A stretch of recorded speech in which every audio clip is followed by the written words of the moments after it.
Hey, kids, you're listening to a couple of annoyed grunt boys, and this is the 138th Simpsons podcast. And there was a boy at school,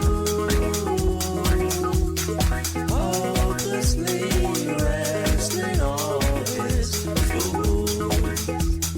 That's right, we're the Simpsons podcast that discusses the beloved animated sitcom, The Simpsons, from seasons 11 and beyond, and the new episodes when they air. Why do we do it this way? Well, you see, the entity known as the Wheel of Random has cursed us to only watch those episodes. Because there's plenty of other podcasts out there that have discussed the glorious age, that being seasons 1 through 10, so we were tasked to find if there's episodes from the latter seasons that can match, or even be better than those Golden Age episodes. But I don't do this alone. I'm just one annoyed grunt boy named Craig. With me is the other annoyed grunt boy, Steve. Hello, Craig. Hey, Steve. Welcome all of our YouTube listeners. Yes. So we have a YouTube channel and we don't really do much with it. And the idea of the YouTube channel for us was just to upload old episodes that we've already, recorded, obviously, that are on anchor.fm. Mm-hmm. And so we don't really promote YouTube that much, and we've never really done anything with it. What I've been doing lately, I'll take a day and I'll gather like 10 episodes or 20, and then just make a graphic card for it, convert it to a video file. What I'll do is I'll upload them to YouTube and then schedule a release date. And usually what I do with the old episodes, Monday, Tuesday, and Wednesday are all old episodes, counting down until we get to the first episode. I'm not sure why I started going backwards instead of going from episode 1 that we recorded. And I think one of the reasons was because we were doing the newer season, so I wanted to get a complete set of seasons 33 and 34 that we've done and just get those out there. So unbeknownst to me, again, just I schedule these. So the batch of that has came out in this month of June. I did all that stuff in May. And so everything that was scheduled to be dropped in June was all done in May. And so I take a month's worth, and again, until I'm done. So I'm going to go upload stuff for July, and I'm looking at our numbers. And again, they're not huge. Our podcast isn't big. And as much as we'd like to have a big audience of Simpsons fans, again, we're the 138th. So we're probably literally the 138th most viewed Simpsons podcast. I would think so. But we do appreciate the listeners that we do have. Like I said, I'm going through the lists here, and I'm looking at our views. I'm like, oh, cool. We got 50 views on this one, or 100 views on that. I'm like, that's cool. We got 100 views. Is fun. Then I see one episode, and it's over 2,700 views. I'm like, what the hell just happened here? I have no idea. I'm like, did Russian bots just all of a sudden start listening to this the podcast? So I'm like, well, we even have a couple comments here, and from at TM, maybe TM Elf11, they just commented, "You guys just happened to do this episode this week. Pretty coincidental." And I'm like, what? No. And then another person, Abid3347, says, "Who's here after the Titan's mysterious story?" So apparently because of the whole Titan submersible that was imploded this last week as of 2020, here we are at June, the end of June 2023, when this episode is timestamped, that we didn't plan this. This was just happened to drop on the 20th of June, when the whole world was talking about this little submersible that was missing, sightseeing the Titanic. So all these listeners are coming on to listen to this we we going to discuss it, probably bummed out we didn't mention the Titan at all, because we recorded this episode over a year ago. Yeah, see, we discussed it on April 15th, 2021, so almost 2 years ago. So not the Simpsons predicted it, but the annoyed grunt boys predicted it now. So that's the new thing. That's right. I just thought it was really interesting. Wow, are we going to be popular now? And looking back on our actual podcast numbers and other episodes that are dropping on YouTube, the answer is no. No. People probably just clicked on it and oh, this is nothing. Yeah, but that's okay, because... But hopefully, maybe someone stuck around that hasn't listened to this podcast is now these guys are okay. I'll give them a shot. And maybe now they're listening to this episode. So thank you for, your morbid curiosity about the death of 5 people to listen to this podcast. So some good came out of it after all.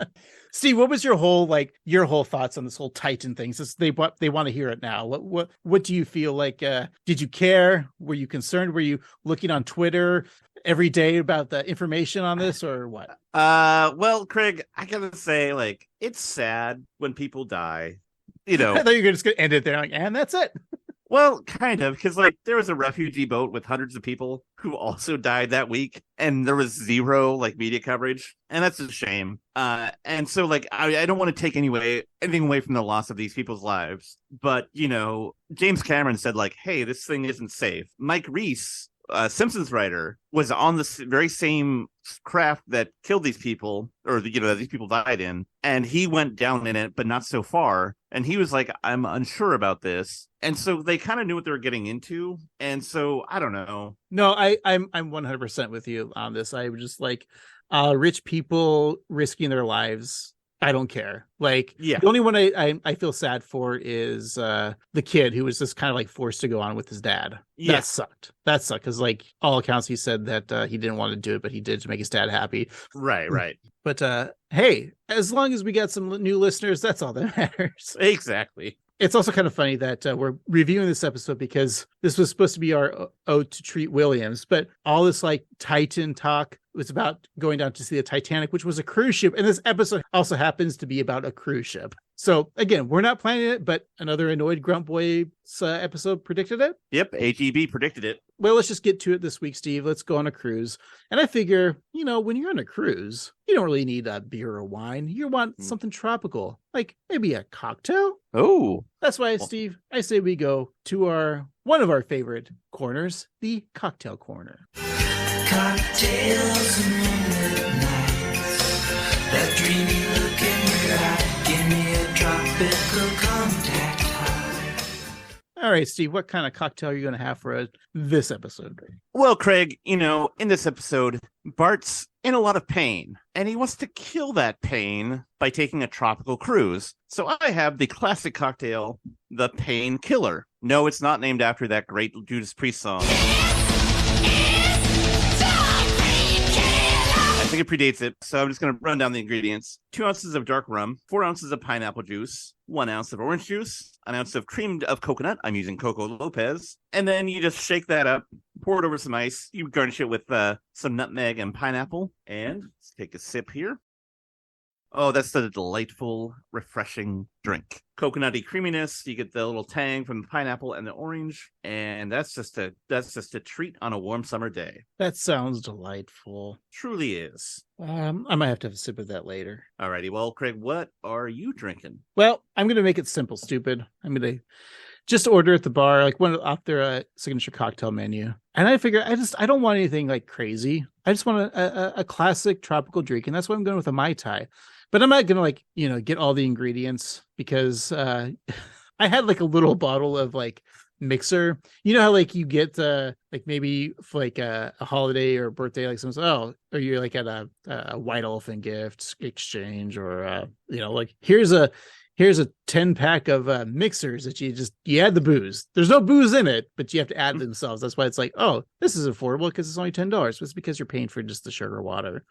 So Right. I thought I'd give this. I've had this for a while. Well, not like 5 years, but like for a couple months. I'm like, well, I'm going to have it. It's just a Mai Tai cocktail mixer. So I was like, well, maybe I'll add, instead of rum, which is a traditional one, I'll add something different. Oh. But I had rum, so I used rum instead. But I did top it off with a little bit of pineapple juice, and you'll see the photo. I made it a little festive with a little umbrella, which is I stabbed it with some nice little pineapple chunks. So I gave it a little bit of a different flavor. I also put a little bit of a splash of lime juice, just make it fun and festive, right? Yeah. And it's literally like a nondescript, like it's not like Bob's Mai Tai cocktail mixer. It's just literally like Mai Tai cocktail mixer. It's distributed by Modern Gourmet Foods from Irvine, California. There's no like big brand to this, so it's one of those, like, you know what I'm saying, like a name. Yeah, like kids probably would drink it thinking like they're actually drinking a Mai Tai. It's so messed up, man. Yeah. So, but I made it a nice little, I guess it's kind of like a Collins glass, which I think is that traditional glass. What would you put a Mai Tai in? Yeah, you could do either like one of those like more tropical glasses, but I think a Collins glass is perfectly cromulent. And as you can see with the photo, which we'll show on our page, I got a nice little twirly straw and an umbrella with it. All right. I really taste the rum of it because it's only 2.3 ounces of those little bottles, but I put 2 shots of I guess I put 3 ounces of rum in it, so I really kind of taste the rum. Now, if I was like a bar rescue and I made this drink and John Taffer sent his people in, and they'd be like, "Ooh, this is too boozy," and then he'd start yelling at me, and then I'd cry. Sure. But yeah, it's very tropical. It's very fun. It gets me in this mood set though to like be on a cruise. Ooh. So, Steve, I don't know. Let's sip our drinks and take a cruise down memory lane all the way back to that wonderful year of 2012, specifically April 29th. Steve, what was the #1 movie in the box office? Well, Craig, it was the hit that we all know and love, Think Like a Man. Wait, Steve, are you talking about that hit Steve Harvey movie, Think Like a Man? Based on his book? Yes. In which 4 friends conspire to turn the tables on their women when they discover the ladies have been using Steve Harvey's relationship advice against them? The very same. Wait, he's actually in that movie? He is in the movie. I think he may have produced the movie, and it is based on his books. Yes. Yeah, I didn't see it. I didn't either, but I'm sure it's perfectly fine. Well, Steve, I guess our listeners are just going to have to wait to our Patreon until we review Think Like a Man. And while they wait for that, what were they bopping to that year in 2012? Well, they're going to have to wait a long time because I don't know if we'll ever have a Patreon. And if we do, I don't think we'll review that movie. But wait, what's going on here? Oh, Steve, I think this is Gautier. Somebody that I used to know. Is this the #1 song? I think it is. Oh, I can just talk over this. We're calling it up here. Welcome to the Annoying Grunt Boys podcast here. 130 Simpsons podcast. We got Gautier. Somebody used to know. I fucking hit that mark. Great job. You hear that? That was good. I'm talking over it because everyone knows this song. It's a great song. Just drinking my Mai Tai. Steve, how's your cocktail? Really good. Sipping. Cheers. Killing the pain. All right. Well, let's just say that Steve and we like this song. It slaps. It's a good song. All right. Well, Steve, let's just get on with this week's episode. Of course, it's called A Totally Fun Thing That Bart Will Never Do Again from season 23, episode 19, in which Bart convinces his family to go on an ultimate family cruise, despite the fact that they must each sell something in order to afford it. Steve, let's keep sipping our drinks. We'll come back and talk about the episode. Sounds great. We'll be right back.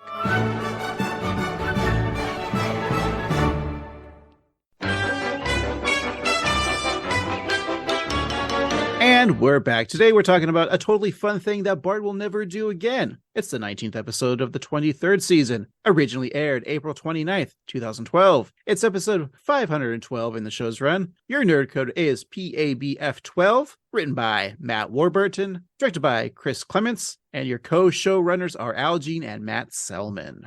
All righty, Matt Warburton. He's a writer for The Simpsons from 2001 to 2012. He left the show in December of 2012. He worked as a writer and consulting editor. He was also a writer on Community and The Mindy Project. He's written 10 episodes of The Simpsons. This is the last one that he wrote and the 7th one that we've reviewed. So we've almost covered his whole Simpsons career. You just said we covered his whole. Shut up, Beavis. So he did Tales from the Public Domain, which we reviewed way back last year in August of last year. 3 Gays of the Condo, which was one of our earlier episodes, I think our 9th episode. Then he did The Father, the Son, and the Holy Guest Star, which we talked about in March of 21. Then Please Homer Don't Hammer Him, the Ray Romano episode. Mo and Lisa. And then more recently, The Great Simpsina, which we talked about in July of 2020. And then this one, which was his last episode. Is he dead or is he just moved on? I think he just moved on, wanted to do other things. Well, that's right. Yeah, he probably started doing Community then, and Mindy. Yeah, Mindy Project, because he became a producer on that. Right. So I never watched the Mindy Project. Me neither.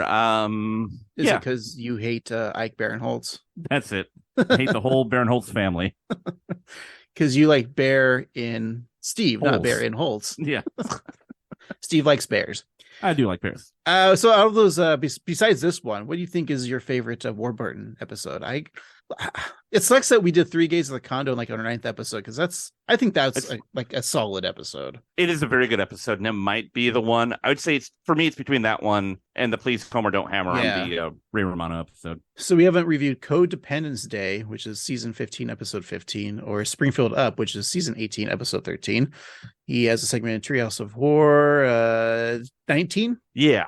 And The Squirt and the Whale from season 21, episode 19. I don't know those ones, but I'm curious Yeah. about Springfield Up because I know that that's like I vaguely remember that one. It's to take on the 7 Up British documentary series where they like take kids when they're 7 and interview them, and then they do it at 14, same kids, then 21, then 28, and so on every 7 years. And so this one, there's a filmmaker who does that for the kids of Springfield. Didn't start though with Homer and Marge's kids, and then we. Yeah, I think so. Okay, well, hey, Matt Warburton, welcome back. You've only got 4 more episodes to be on this podcast, so we'll see what happens in the future. We'll but the episode title does revert to a David Foster Wallace essay about his experiences on vacation cruises, which is titled "A Supposedly Fun Thing I'll Never Do Again." Have you ever read any David Foster Wallace? No, but I've had his middle name's Beer. Does that count? That counts, yeah. And I've seen his mom in movies. Like she played the mom in E.T., right? Dee Wallace. I'm assuming that's his mom. I think so, yeah. And I've seen his first name's statue, Sure. David. Right. So I guess we've seen David's penis. I guess so, yeah. I think none of those have any connections. No, that he just wrote that one big book that college students always have on their bookshelf that they never read. The Bible? That's the one. No, it's a little bit bigger than the Bible, actually. It's a tome. I'm blanking on it. I've tried to read it several times and I just can't get into it. Infinite Jest, that's the one. So it's part of the college experience. Like you're a freshman going into your dorm, you have to have it. Yeah, you do it to kind of look like, hey, I'm like an intellectual person who is like funny, and Okay. it's kind of like, oh, I like Kurt Vonnegut and Wes Anderson movies. I know you do, Steve. I know. So you would think that I would like it, but I just couldn't get into it. And I'm sure it's fine. It's just not for me. And I just feel like now there's such like a toxic kind of trait to having it that I literally like gave it away. Would you see it behind Joe Rogan on his bookshelf? Possibly. Though I don't think it's inherently bad like that. I think that there's a Venn diagram that exists where a Rogan head might have a copy of the book. Yeah. Then I'm not going to read it. I don't really care. Okay. All right, everyone's bored. They've clicked off. All of our new listeners, they're just like, these guys aren't funny. Let's hope another boat sinks so they can talk about that instead. Jeez. That's what they're wanting us to talk about. Maybe, but we're not there yet. Okay. I'm talking about the Titan, Steve, not the cruise ship in this one. Okay. Well, But also, what yeah, I'd like to really talk weird. about is a couch gag. It's complex, Steve. Can you describe it in words? I mean, that's the only way to describe it, because the screen is plain white with a bunch of black words on the screen, replacing the places and shapes of the things that they represent. So the names of Simpsons of family appear and sit on the word couch. So we have the Homer, the Marge, words, Lisa, Maggie, Bart, but as words. And they sit on the couch as usual with the word suck appearing twice above Maggie as she sucks on her pacifier. It's like the couch gag come to life, but just in word form. And this is the second time that they've used this couch gag. The first being in 500 Keys, the 21st episode of the 22nd season. Which we, of course, famously reviewed on our 235th episode. Of course. Wait, what? All right, Steve. Well, our episode begins, as it always does, with Bart's Krusty the Clown alarm clock going off. He has a defeated sigh. And like everyone else, when their alarm gets off in the morning, just gets up and get ready to face the monotony of life. And in the background, we got Hot Chips and I Was a Boy from School playing as Bart's week begins. So on Monday, Bart's sitting on the table, ready to have some juice, but Homer takes the pitcher and has it himself. And then he's on the bus sitting next to Lisa, who's playing the saxophone. And then he's in class where he receives a spitwad in the back of the head by Nelson. And then at lunch, he gets chips all over him because Milhouse opens it up and just there goes the chips. And then he's coming home on his skateboard being chased by the bullies of Jimbo, Kearney, and Dolph. And as he sits home, boredly watches TV. And then we have Tuesday, where Homer takes his Crustios, which feature a free room deodorizer. He then, on the bus, sits next to Ralph, who is picking his nose. And then he receives Nelson's gumball to the head. Then he gets juice all over him in the cafeteria by Milhouse. And then he gets chased home by Principal Skinner. And then Wednesday rolls around and it's breakfast and he's got 2 sunny side up eggs, but Homer takes those. And then on the bus, he's sitting in between Sherry and Terry, who are playing the probably patty cake can game. Then Nelson throws a pen at him during class. And then at lunch, he gets a banana in his face from Milhouse. And then going home, he gets chased by Wiggum. And then Thursday, it's breakfast again. Homer takes his pancakes, and then he has to sit next to Wendell on the bus, who pukes in his school bag. And then Nelson throws his shoe at him in the classroom, and then Milhouse accidentally squirts his ketchup all over Bart's face. And then he gets chased by the dog from the Lastest Gun in the West. And then Friday rolls around, and Bart has just a behemoth amount of sausages in front of him. But then Homer just takes them away. But then it's immediately stolen by Maggie, who then spills her milk all over them. And I would cry over that spilled milk, Steve. Yeah. And then on the bus, he's sitting next to Otto, who's not driving the bus, which is very funny. And then Nelson throws a hamster cage at him. At lunch, Milhouse gets meatballs all over him.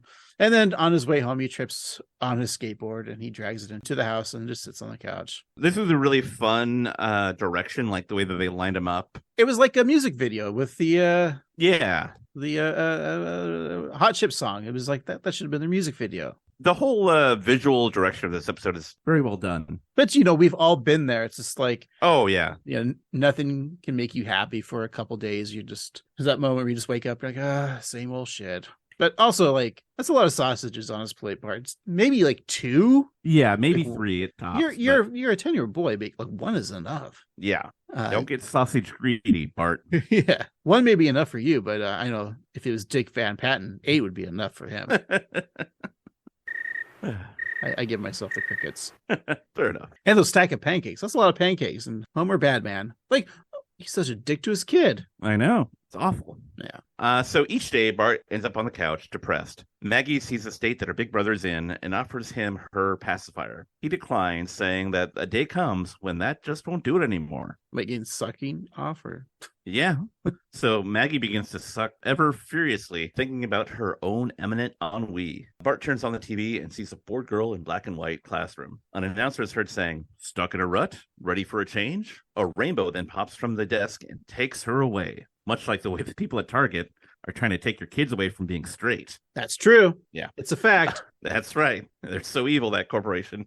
Having colorful clothing, because that'll affect things. Anyway, not a political podcast. The world's dumb. In a bathroom, a rainbow from the mirror takes the woman away, while another toilet rainbow sucks her husband down the drain. I hate toilet rainbows. They're the worst. Also, like, what are they? Are they just having an argument in the bathroom? Or is it? I was just looking at the whole scene. I'm like, they're just angrily looking at each other, but they're in a bathroom. Is it maybe she's yelling at him because he always leaves the toilet seat up? I assume that he's mad at her because she forgot to flush. So it's just like it's just a mess in there. And he's like, come on, honey. Really weird. And then there's a priest at a funeral giving his last rites to this dead person. He's rainbow sucked into his Bible. And then all 4 of them reappear in vibrant full color, sliding down a water slide into a beautiful blue pool of water. Yeah, it's actually an ad, Steve, for the Royalty Cruises, who built heaven and made it float. In this commercial, they're offering things like dolphin rides or making out with your partner on a tethered parachute, rock climbing, and more. Why, it's 1 week away from the everyday. There's moonlight dinners on the sea, karaoke, and baked Alaska. Woo! As the commercial speedily states, visuals and commercial, if anything, underplay the thrill of actual cruise experience. Bart is intrigued, repeatedly saying, want, while crushing both his juice box, which, that's fine, and the remote control. Like, that's pretty strong. That's like the size of almost like a Roku remotes or something. Yeah, he got so strong by eating all those sausages. Or holding some sort of sausage. Sure. So in the bedroom, Marge is toothbrushing her toothbrush while Homer checks out the July edition of Magazine Hater magazine, which features the headline, "Is Mila Kunis America's sexiest magazine hater?" and a hot pic of the Family Guy star tossing a magazine in the trash can. Bart rushes in to tell his parents what he just saw. Mom, Dad, do you know there's a boat out there where nothing sucks? It's called Royalty Cruises, and Royalty Cruise specialists are standing by now.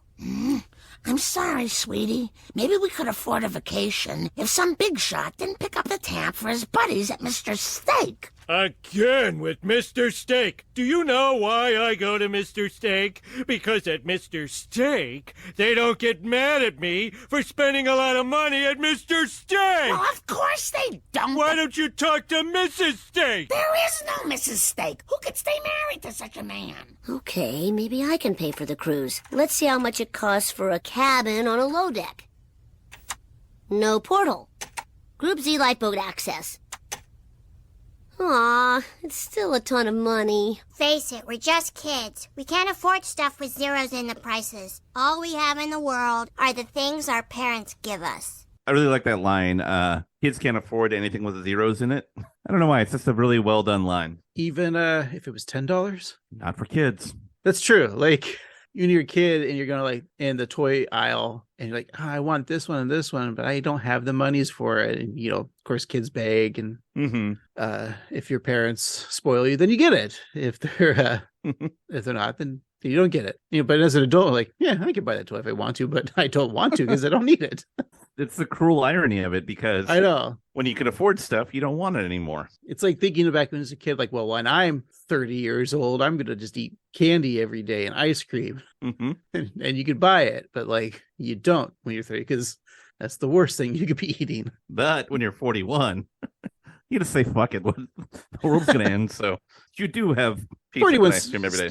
It's still pretty, yeah. Well, now I can eat lactose-free ice cream, and it's amazing. My tummy doesn't hurt anymore. Wow. And all those like ice cream or non-dairy alternatives, like oat milk ice cream, is great. It is pretty good, yeah. Like those non-dairy ice cream recipes are like, they have gone a long way.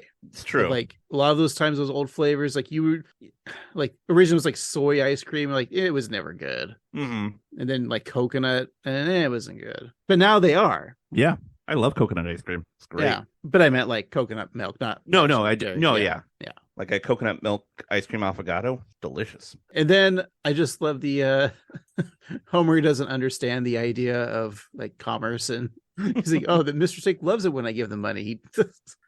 Steve, you could be married to Mr. Steak, right? I mean, probably. That'd be a fun restaurant to go to, like Mr. Steak. It seems like it'd be a steakhouse, but like an affordable ones. Maybe they're not using like the bestest of cattle. Maybe some of it is donkey or horse meat. They won't tell you. No. Roadkill.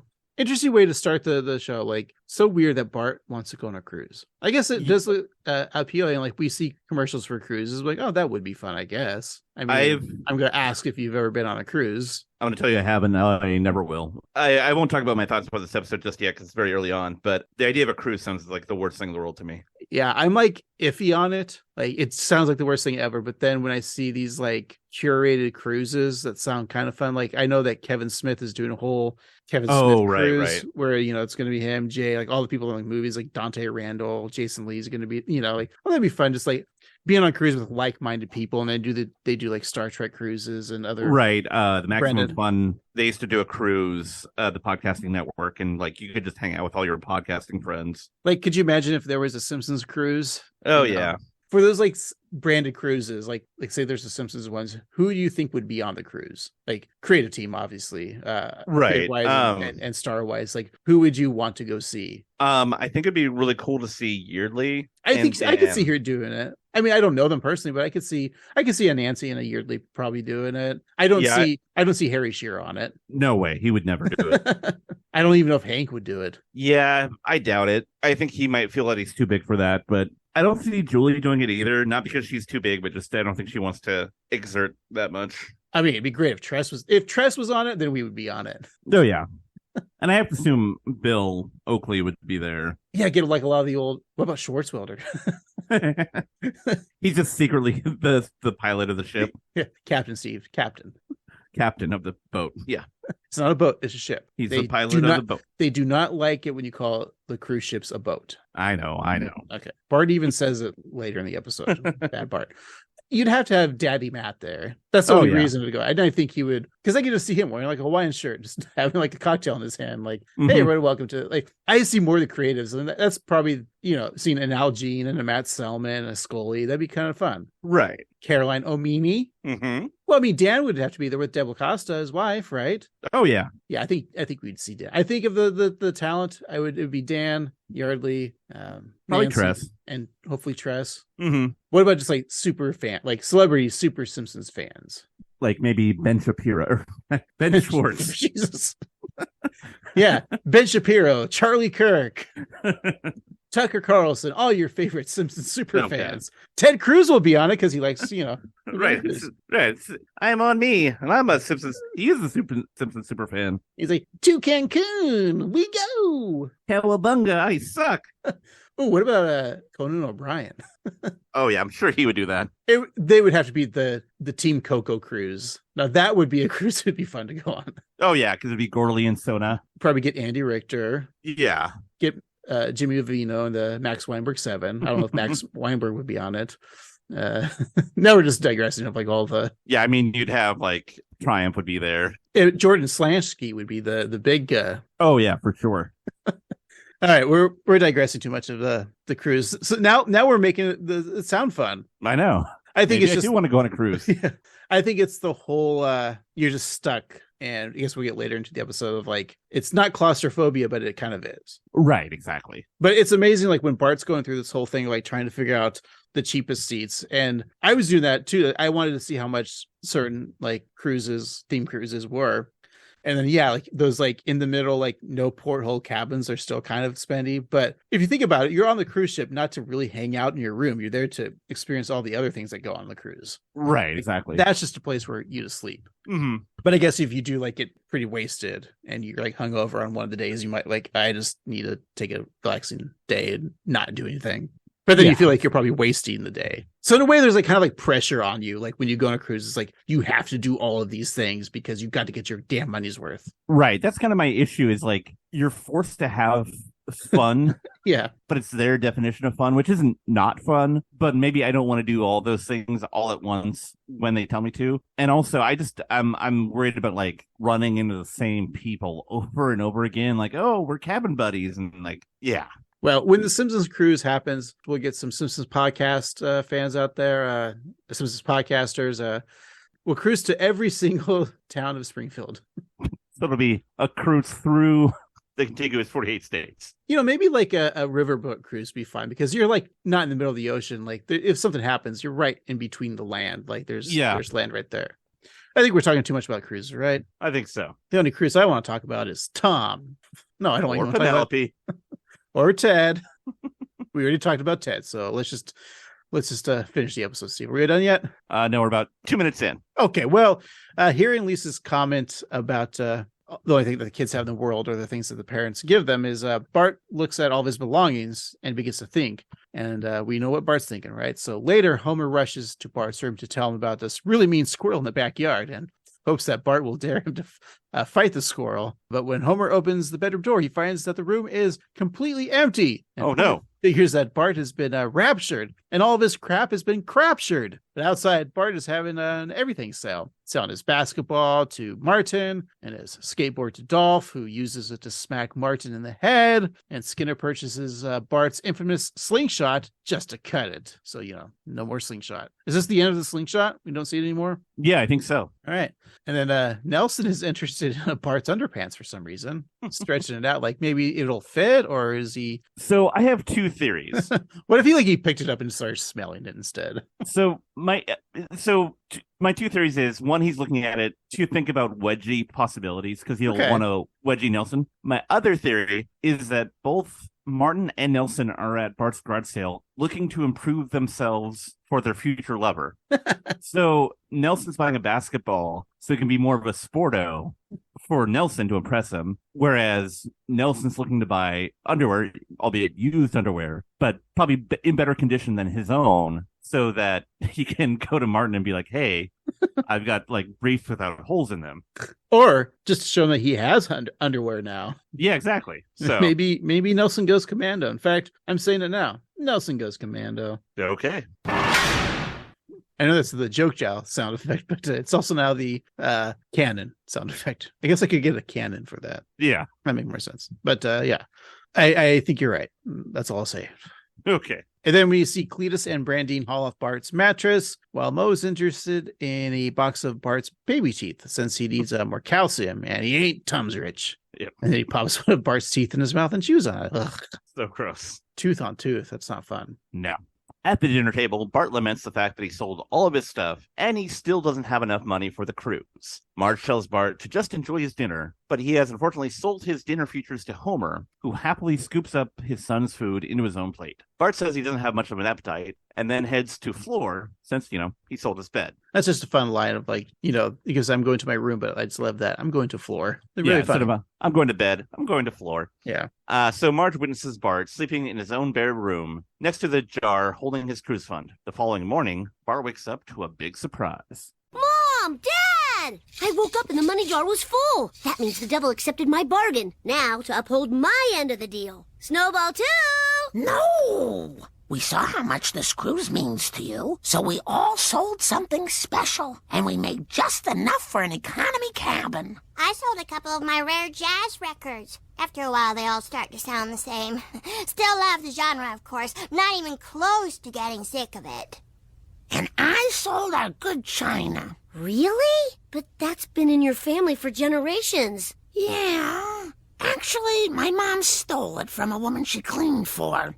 Took her years to get the whole set. And Dad donated something, too. What happened to my mini pool table? I was training to be a mini pool hustler. We sold it to pay for a family cruise. I never even got to realize this jacket was too small. It's weird to hear myself saying this, but I love you guys. There's a lot to unwind in that clip of things I like. I just think it's weird that like Marge and Homer are not pissed at Bart for selling everything that he owns. Like, right. Like technically when you're a kid, like I could see, I sold my toys. And then as a parent, like, well, fuck, I bought those, but you know what? That's your fault that you sold the toys. But if I told my parents, yeah, I sold like my bed and the dresser and everything, like the fuck? You can't just sleep on the floor. That bed was ours, not yours to sell, you dumb kid. Right. It's one thing, if it's like a Christmas gift or whatever, but like the necessities you need to live. Yeah. They're not like they're gonna have to buy him a whole new bed. And of course they will, because the next week's episode, I'm sure Bart has a bed again. Probably. It'd be funny if like ongoing from now on, like The Simpsons, like Bart just room is empty, and like when people will watch a random episode, like why does Bart not have any like furniture in his room or anything? Like, oh well, you haven't watched season 23's episode 19, a totally fun thing Bart will never do again. Like, no, I'm like, well, then you're not a Simpsons fan. It's funny because on a lot of the websites that I use to take notes, they'll have a goof section, and a lot of times it'll be like, it's not stated how Bart regained all of his possessions. It's a cartoon, I think, right. Is what it's about. Yeah. It's cartoon logic, which is, there is no logic. Exactly. But we like to think of it in like real world terms of what would happen if we were Bart's age and this had happened. We did this. I think this because he just wants to go on a cruise. This is the weirdest thing. What 10-year-old boy still wants to go on a cruise? It's funny because, like I said, I have no desire to go on a cruise, and yet somehow Bart's point of view makes a lot of sense to me. Just like the monotony of our day-to-day life, he's just like over it. And so, the escapism of a cruise makes sense. Right. And like Homer's mini pool tables, that looks those like little mini pool tables that you see in like department stores, like that's on a little kiosk for like during Father's Day or like during Christmas, like give him the gift of like, there's always those little tabletop pool tables and next to like a wooden like puzzle set. Yeah, like I don't know this man I have to buy something for, so I'll give him some random stuff that it says men love this. Sure. Yeah. It's what the mother-in-law gets their son-in-law. Like, all right, well, yeah, he probably likes this. But I do like the mini pool shark jacket. It'd probably fit Maggie. Yeah, probably. I feel like she'd be good at pool anyway, so. Yeah. Have we ever seen her like play pool? I swear we've seen the scene where she's playing pool and like hustling people. Probably. I feel like that's something's happening. I think you're thinking of Uncle Phil from the Fresh Prince of Bel-Air. Oh, was he a pool shark?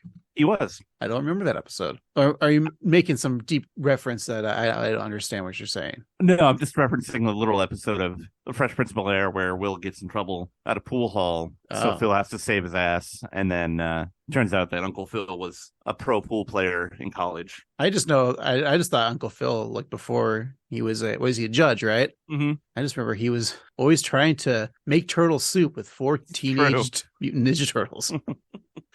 I didn't know you had this like extensive knowledge of Fresh Prince. Look, my head is dumb. Like, I don't know anything except for what I do know, and most of it is just TV that aired in the 90s. So then when that episode aired, what happened that week on the episode of Wings? Oh, well, that's the one where the woman had a big cello recital because she wanted to be, a professional cello player. But Stephen Weber and Tim Daly were too busy Tyne Daly arguing, so they missed the flight. And so she missed her big chance to be part of the Boston Orchestra. Is that an actual episode 2 of Wings? Pretty sure, yeah. Okay. Then what was happening on Cheers that week? Let's see. They fought with Gary's. Okay, well, that's all right. What was happening on Frasier that week? Frasier wasn't a thing yet. Gotcha. Okay, what about Family I will Guy? say, though, after that, also not a thing. But after the episode of Fresh Prince, on the episode of Blossom, Six was, considering losing her virginity, and Blossom was like, you shouldn't. Meanwhile, her older brother was dealing with alcoholism. And I have to Joey, say, whoa. And Joey was like, whoa. Yeah. Did Blossom ever audition for hosting Jeopardy? Yeah, and she's like, I don't know about vaccines. But I won't cross that picket line like Ken Jennings. Yeah, I'm going to throw him under the bus. And now no Jeopardy fans know who to root for. Right, exactly. Are they all bad? All right, well, hey, Bart feels that this is going to be the best vacation ever, but Homer disagrees, because for dads, this, we're not dads, but this totally is true. And I can see the point of what Homer says, because he says that a family vacation is a 24-hour a day babysitting job. Because I'm just thinking of my dad going back to family vacations. This is all true. As the family packs up, Homer complains about asking if his kids are wearing enough sunscreen. Is that splashing or drowning? Why does every sandcastle require his participation? And then the family loads up in the car. Homer describes the scenario of kids disappearing, causing total panic until the kid is found at the swim-up bar eating a $30 cheeseburger, which drops in the water. And as they arrive at the port of Springfield, Homer complains about the worst part of any vacation, not getting an alone time with his wife, since they, of course, are all sleeping in the same room. I have these memories of, going on road trips or staying in hotels with my family as a kid. And, usually it was 2 queen beds. Mm-hmm. And it would start off with the kids sleep in one bed and the parents sleep in the other. Perfect solution. But my sister would get mad because I would kick her in my sleep. I guess I moved around a lot. So it got to be, plus we're getting older, and then it's all right, boys had to sleep together and girls slept together. So my mom would, and so for parents, that must suck. What if, they want to get a little quickie in when we're asleep in the morning, be quiet about it. I know, as an adult male, I understand these things even without having kids, and it's you could probably sneak it in if you're quiet. And they're going to I don't like the way that sentence sounds.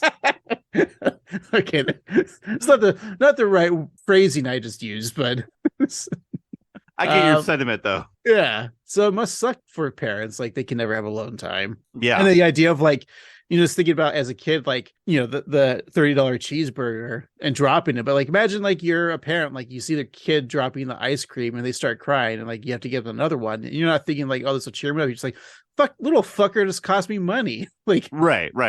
There's a little bit that's on the ground there. Just pick it up and keep the ice cream that's a little bit on the ground, and you're fine. Mm-hmm. Oh, kids, they are the drain of money. Yet another reason why I am kid free. But they bring you joy, right, Steve? Kids, they just bring you joy. So much joy. Look, it's only 18 years of financial woes. I can do 18 years of financial woes all by myself. Thank you very much.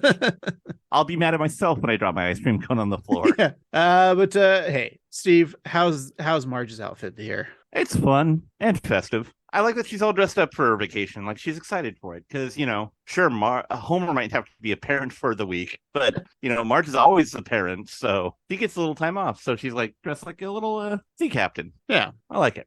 So Bart points out the opulent ship, the Royalty Valhalla, where they will have their cruise, on which is full of water slides, a golf course, a water feature, a half pipe for skating, some go-karts, a rock climbing wall, and even a roller coaster. But back at the check-in office, there seems to be a little problem. Oh, I'm sorry, sir, but your cruise is overbooked. What? I can offer you a cabin on our sugar-free fitness cruise. Welcome to 8 days and 7 nights of push-ups and kale! Well, Mr. Neverwrong was right again. Family vacations always suck. I called it. Homer, this is bad for you, too. Worth it to be right. Worth it to be right. Oh, Wait a minute. I can get you back on your original ship, but in a different cabin. upgrade! Hooray! I'm sorry. There's been a mistake.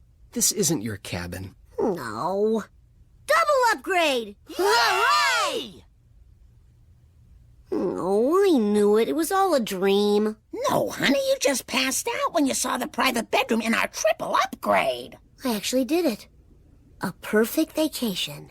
Before we talk about the clip, when we're panning through the cruise, I'm not sure if it's intended to be like a joke of all the things like the rock climbing, the golf course, the roller coaster. Like, look at all the stuff that cruise ships have. But like, that's what they kind of are now, right? Like, they have all that stuff. Yeah. Okay. I don't know if that was supposed to be. This was only 2012, so they already having it. But like, when I see like images of cruises, like, wow, there's like, it's an amusement park that floats on the water. But like, just go to an amusement park. Is that kind of what your feeling is too? Yeah, exactly. Yeah. Like, there's like, in fact, they show that there's go-karts, and at the time that wasn't a thing, and so the Simpsons were making it up. But then in 2017, like, I think it's Swedish Cruises or whatever, they now offer go-karts on the ship. So the Simpsons kind of predicted it. But yeah, it's the little Unga Patch to have like all these things that you can do. Because I just fear that having all that much stuff, it's going to be the crappier version of it. But I don't know. Maybe I'm wrong. Maybe cruise ships are like heaven on earth. Look, there's still pirates out there. Mm-hmm. There's still icebergs. It's true.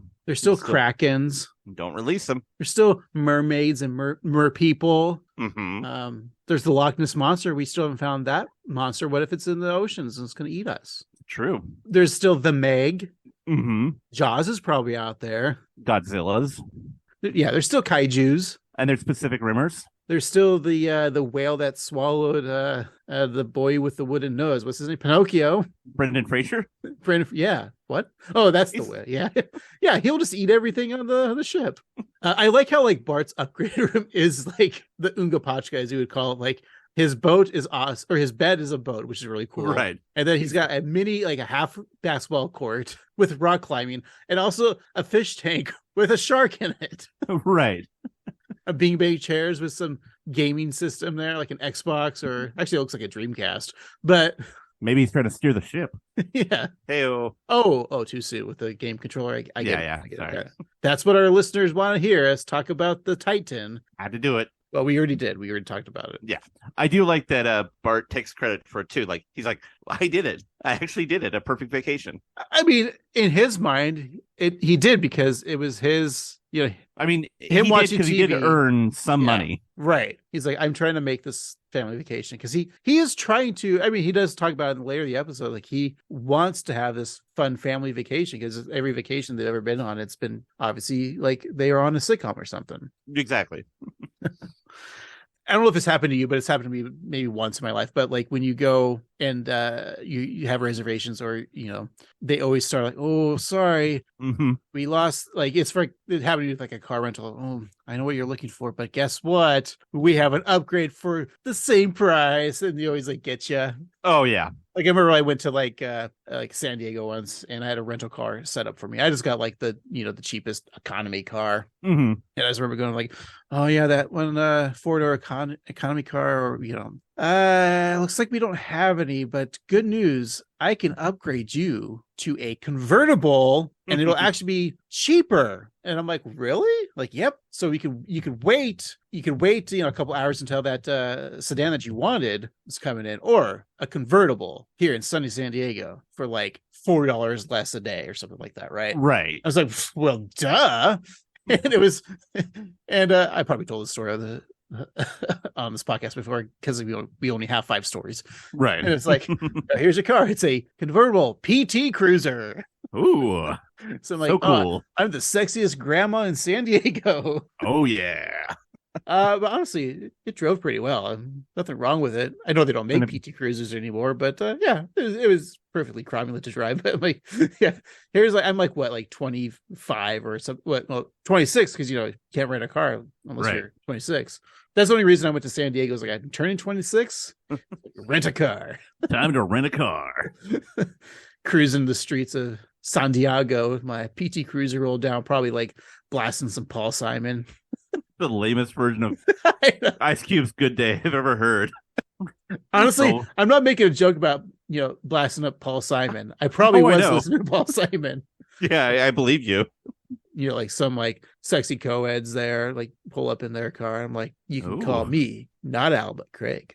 He is still crazy after all these years.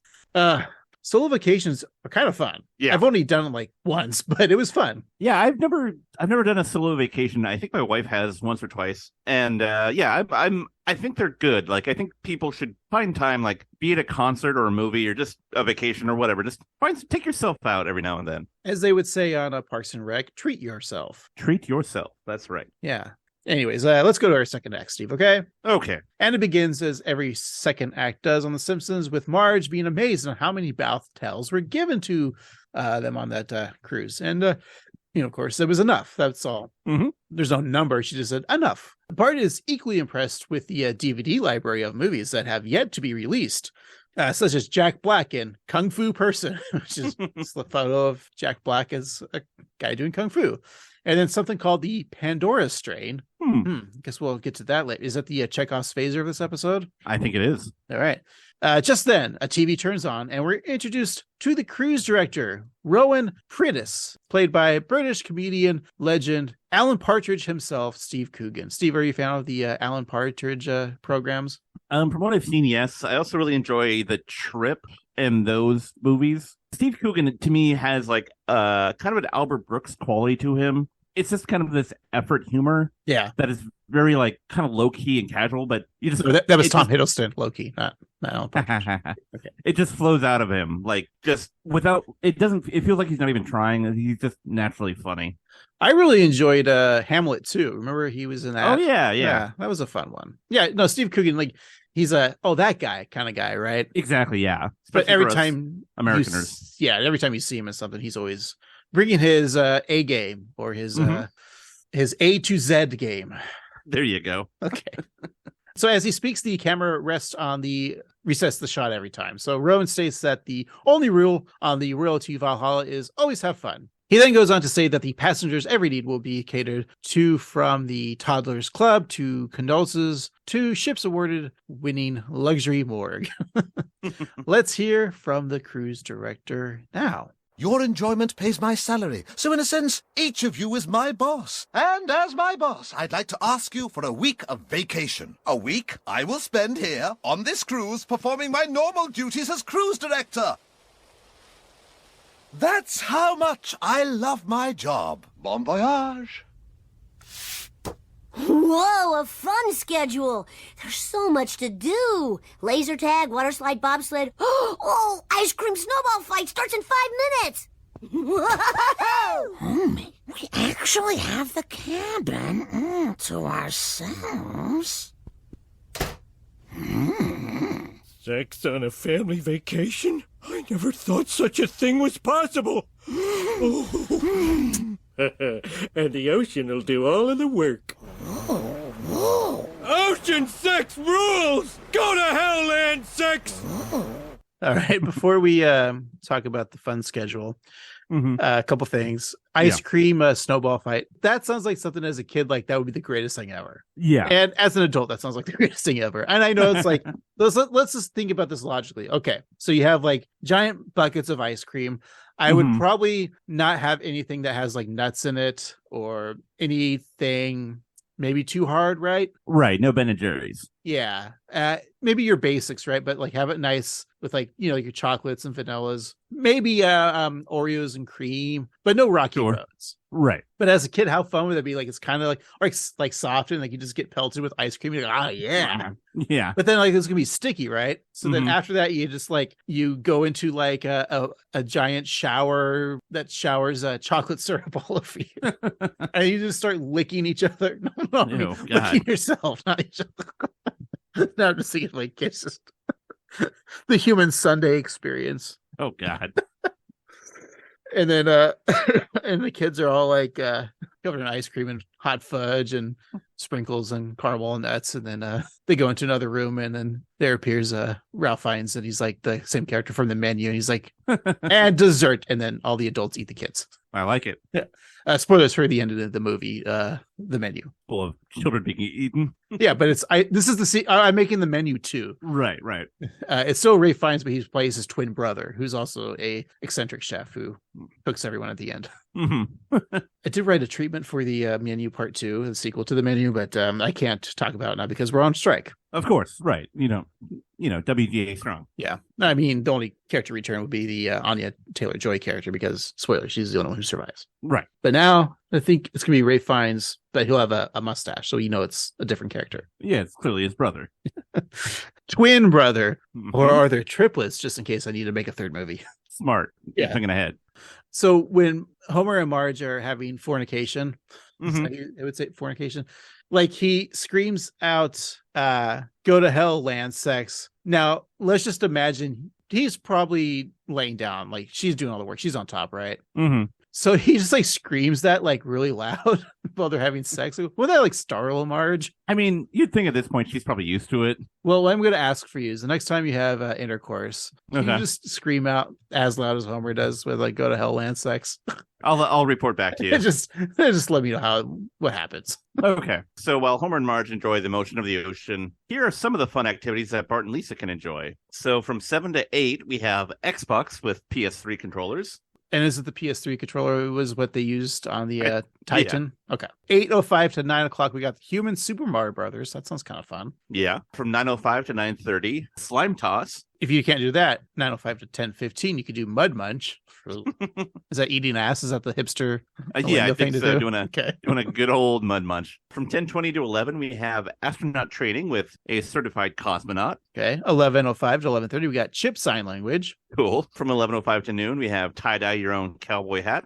We should say which one we would do from that time. So the 7 to 8 Xbox. I'll do the Super Mario Brothers human ones, and then so the Slime Toss or Mud Munch. What do you want to do that from that time period? I like the Slime Toss because it's only 25 minutes, so it's nice and easy. All right, let's do that, and then we'll do the astronaut training, and then from the 11:05, do you want the Chip Sign Language or the tie-dye your own cowboy hat? I don't like tie-dye nor cowboys, so I think I'm going to go with the Chip Sign Language. All right, I'll do the other one so then we can report back to each other because this is if we're on the cruise together. Okay. Right. And then 1 o'clock to 1:30, we got Sith training with certified Sith Lord. Cool.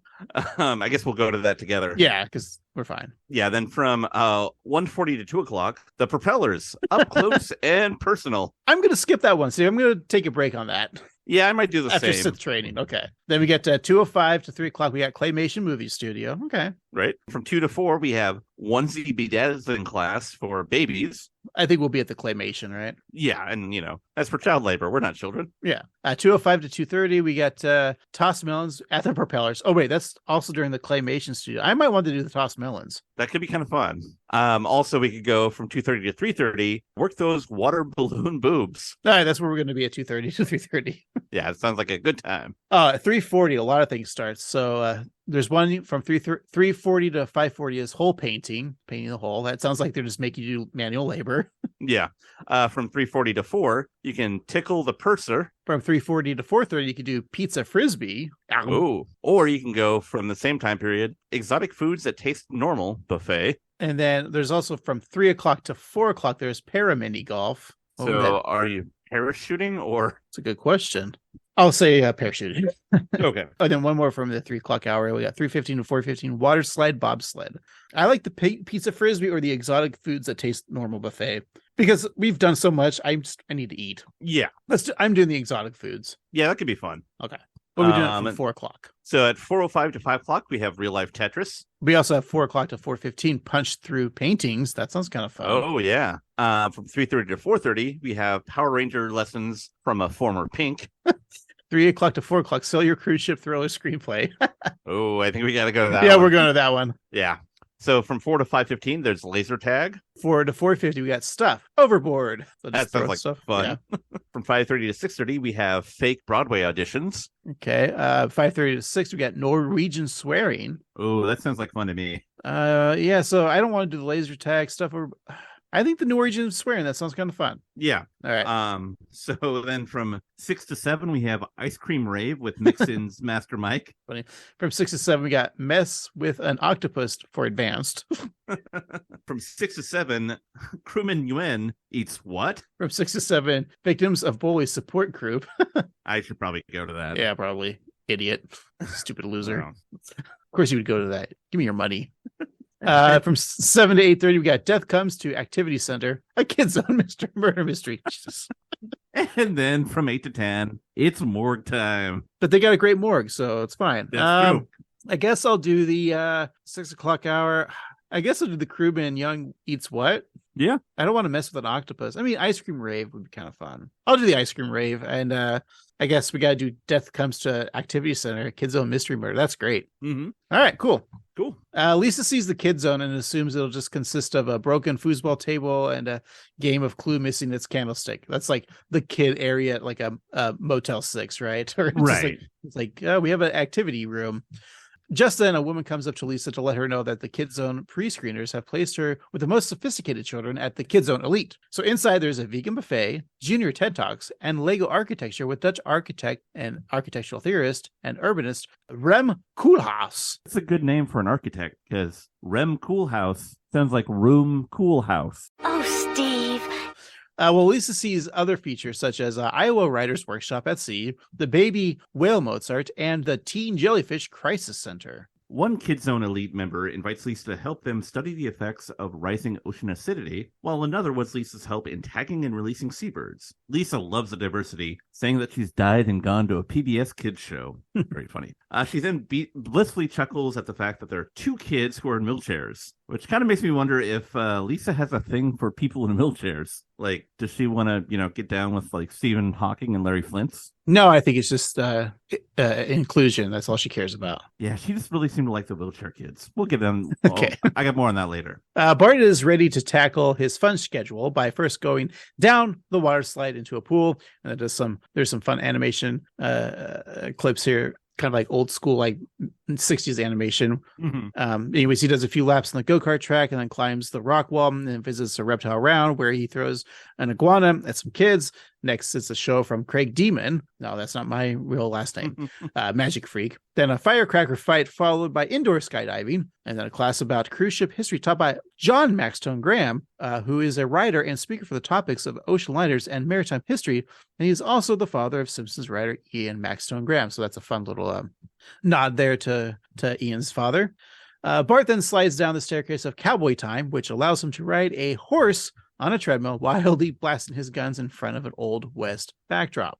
So Bart then joins his family for dinner and finds that they've all share in his bliss. Lisa is elated that 2 diplomats' sons are in love with her, and while she debates between Ghana and Portugal, Homer comments that he and Marge are having before you were born fun. Homer isn't sure where they are docked, but noticed lots of barefoot kids kicking soccer balls, some shell necklaces. They're really hiding the poverty well. Marge feels that any place is fun if you're there with Super Lips, her pet name for Homer. Bart's happy that everyone is having the week of their lives. They're then treated to a song by cruise director Rowan Prittis, which gives Bart a rude awakening. Whenever we reach the halfway point of our voyage, I like to take a moment to reflect. Hit it, Gary Ocean and the motion. Enjoy it while you can. Ice sculptures, conga lines, and working on your tan. Enjoy it while you're here. 1 week of glitz and glam instead of pain and fear. In just a few days' time, this boat pulls into dock. And when it does, you lovely people may be in for a shock. Here you've made exciting friends, back home you'll all lose touch. Here Hawaiian shirts are cool, back home, well, not so much. Back home you'll be too tired for making magic in the sack. So eat buffet and play and pray, there's some delay on our way back. Enjoy it while you can. Here at sea we drink and frolic, back home that's called alcoholic. Your future's up but parabolic. Enjoy it while you can.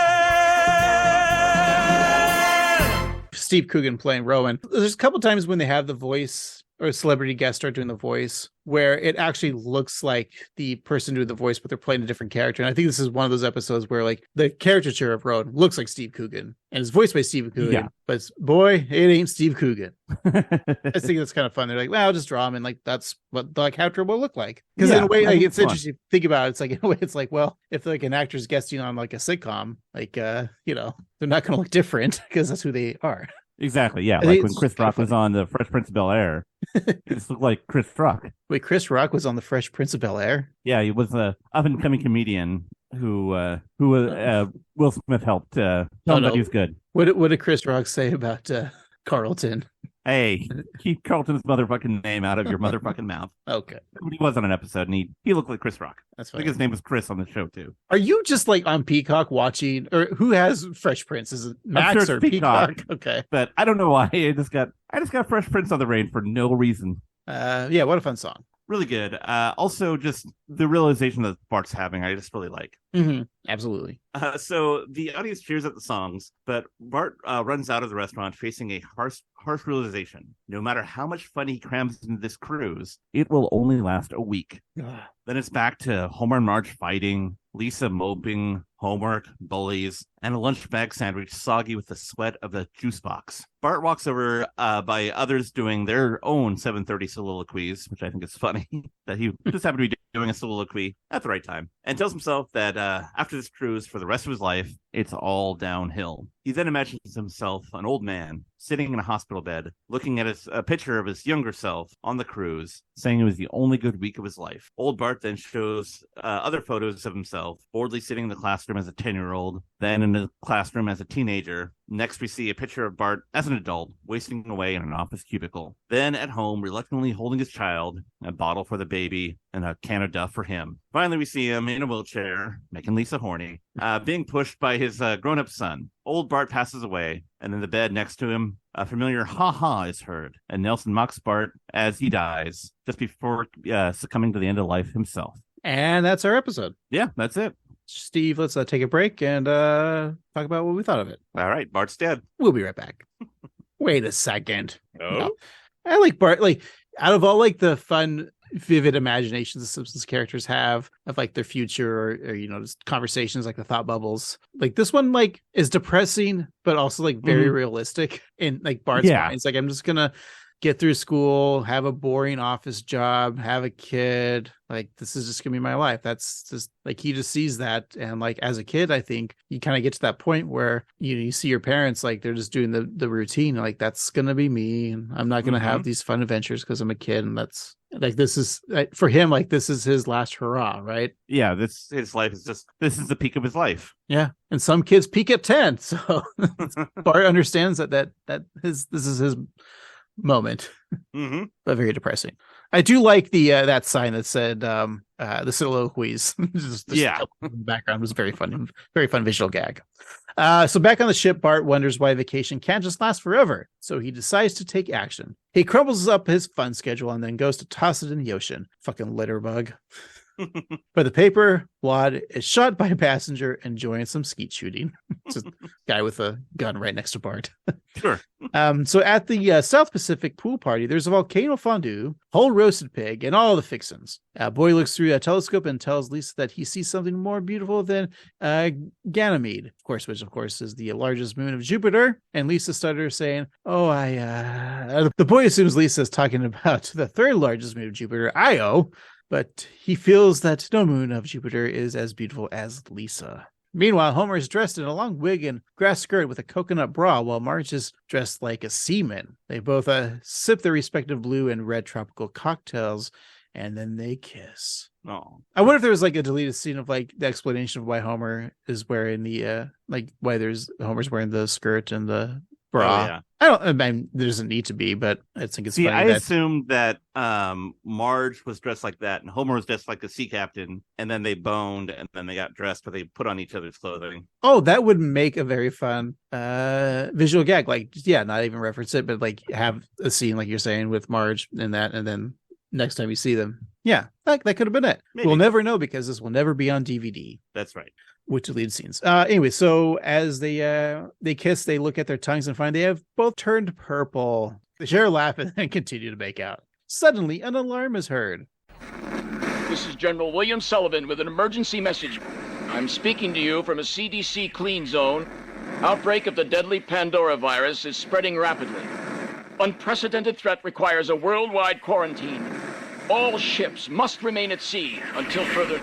Humanity must endure. A virus? Stop the ship! What should we do?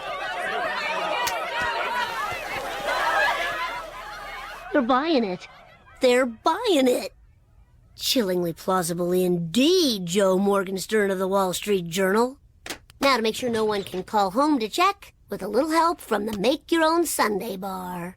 Is Joe Morgenstern a real person, Steve? He is, yes. A writer for I think the Times now, but I could be wrong. But you're never wrong on this podcast. Yeah, I'm always right. It's like hey. that time that Hillary was always right when she was predicting the weather on that episode of Fresh Prince of Bel-Air. Hey, General Sullivan. That is, of course, voiced by Treat Williams. R.I.P. Treat. That's right. Good guy from all accounts. And the reason that we're watching this episode. And the reason, yes, we are watching this episode.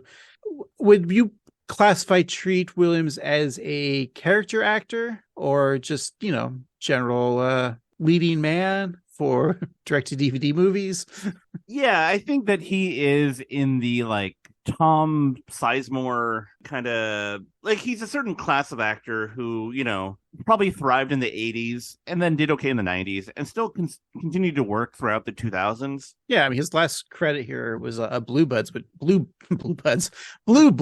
which is a very popular show on CBS. There's a lot of these Christmas movies, probably on these Hallmark Christmas movies and stuff like that, but just always constantly working. And I think what makes his career so interesting is that he's done a lot of work and he's never never gone for the big blockbuster, but he's a humble actor who knows his he knows his strength, and he's willing to kind of laugh at himself too with this movie, The Pandora Strain. Right, he gets the joke. Yeah, he knows what he's about. I mean, I knew him when he came on to the scene for me. I loved the movie The Substitute with Tom Bergeron. I mean, not Tom Bergeron, Tom Berenger. Tom Berenger. That's what I was trying to think of when I said Tom Sizemore.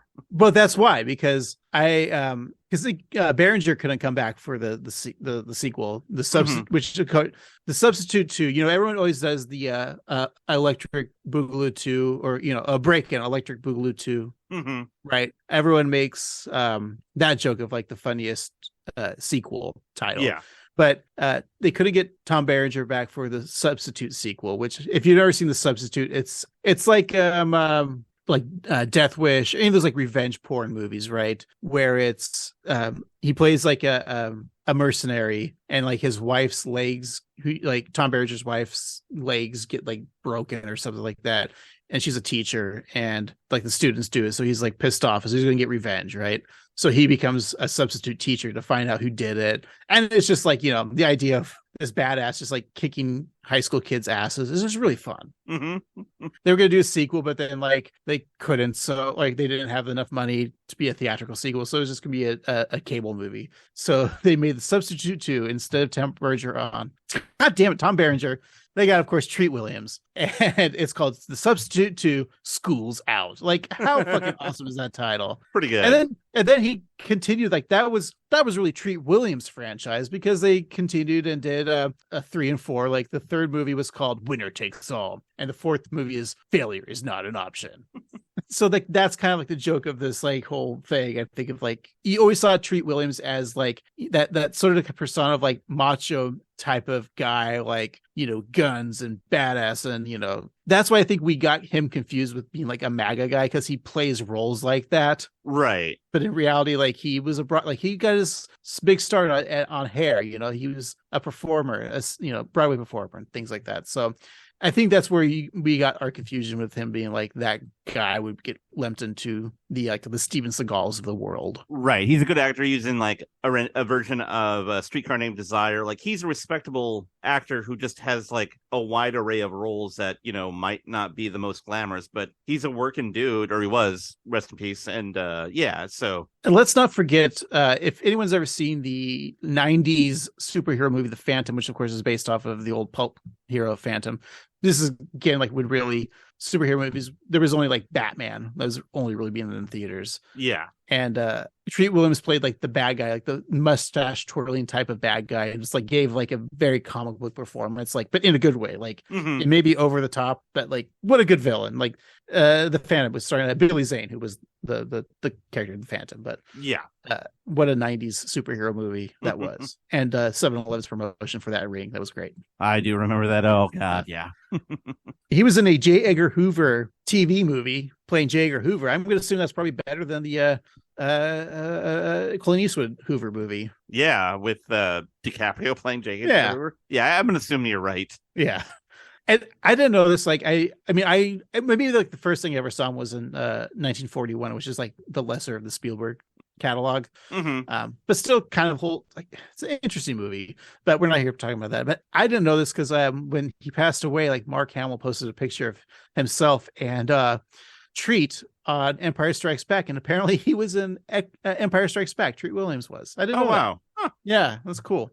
So he's in the Star Wars canon, and it's sad that he was the type. I bet he would have been like a type, like they would have like, let's just throw him in Mandalorian, and like it'd been like Treat Williams is Mandalorian. Like he seems like he would have been, right? Oh yeah, I mean he could have been in a Marvel project. He was DC. He's in the DC universe. Yeah, he was on an episode of Batman the Animated Series playing Professor Milo. And you know what? We've never asked people to be on the show because if we did, they'd be like, no. I bet if we asked Treat Williams to be on this podcast for talking about this episode, I bet he would have done it. Yeah, and he probably would have been like excited to talk about the episode in full experience. So yeah, we missed out, and we missed Treat Williams because I would probably just talk about the substitute movies, which they're just fun. They're dumb fun. Love the substitute films. R.I.P. Treat. We'll hear from you later in the episode. So let's continue.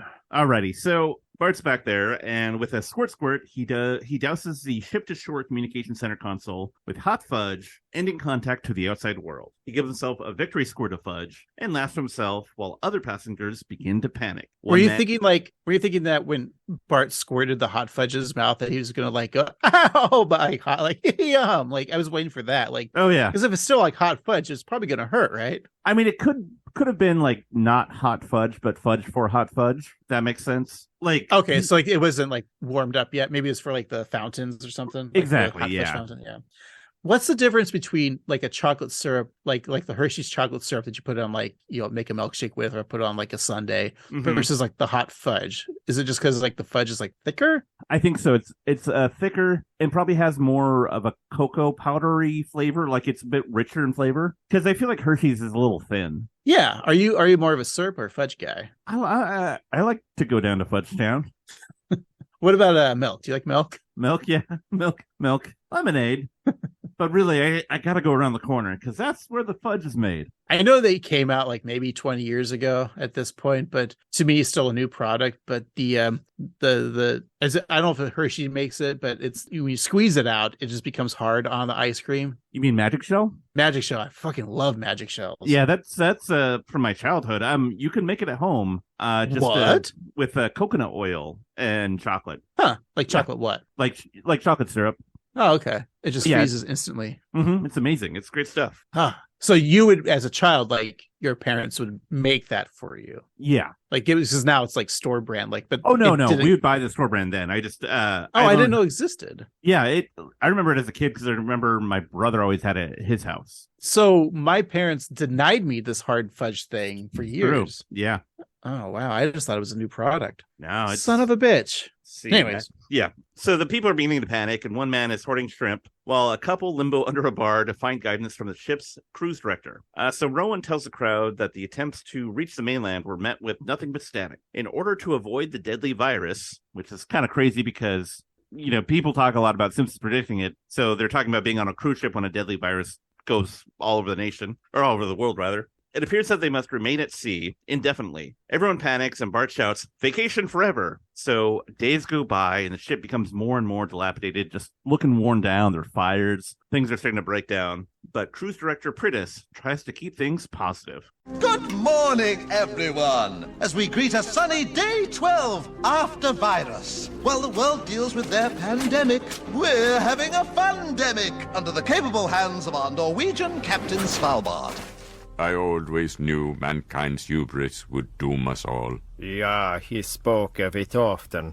Once we reach our exciting and hopefully virus-free destination, romantic Antarctica, our activities will include building shelter, hunting for food, and starting civilization anew. While supplies may be running a little low, not to worry, as today's delicious buffet features fresh seagull and hull-scraped barnacles. In the Chuckles Comedy Club, we have Joey Scazzazone with his no longer observational take on our pre-virus lives. Hey, so what's the deal with how many Starbucks there used to be, huh?